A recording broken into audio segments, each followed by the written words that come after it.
বন্ধুরা, শুভ দুপুর। আজ আমি বাপের বাড়ি এসেছি অনেক দিন বাদ। তো মা তো প্রতিদিন রেঁধেই খায় নিজে, তাই মাকে আজ বললাম একটু রেস্ট নিতে।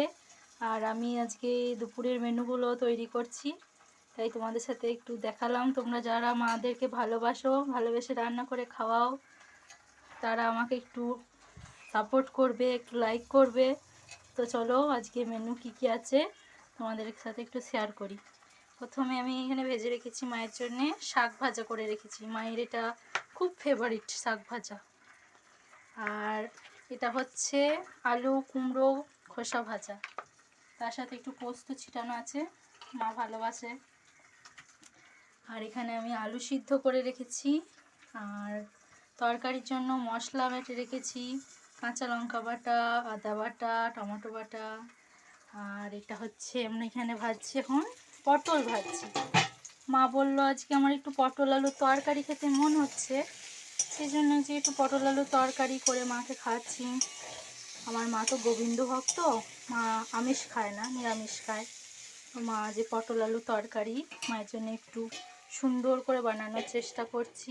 জানি না কতটা পারবো, কারণ আমার মা খুব ভালো রান্না করে তো। আর এখানে মাছ, এই যে কাতলা মাছ দেখতে পাচ্ছেন, এই কটাকে আমি আজকে একটু রসা করে মাকে দেবো। আর তার সাথে একটু ডাল করব, কারণ মা ডাল খেতে খুব ভালোবাসে। তো আজকে সব মায়ের পছন্দের রান্না হচ্ছে। তোমরা যারা মাকে খুব ভালোবাসো, রান্না করে খাওয়াও, মাকে খুব খুব ভালোবাসো।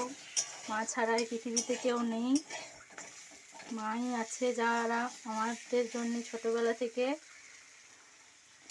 ভালোবেসে নিজে না খেয়েও আমাদেরকে খাইয়ে বড় করেছে। তো তার জন্যে তো আমরা কিছু করতে পারি না, একটু রান্না করি খাওয়াই। তো ভালো লাগলে একটু লাইক করবে, একটু শেয়ার করবে, একটু সাবস্ক্রাইব করে আমার পাশে থাকবে। মাকে যারা ভালোবাসো তারা অবশ্যই লাইক করবে।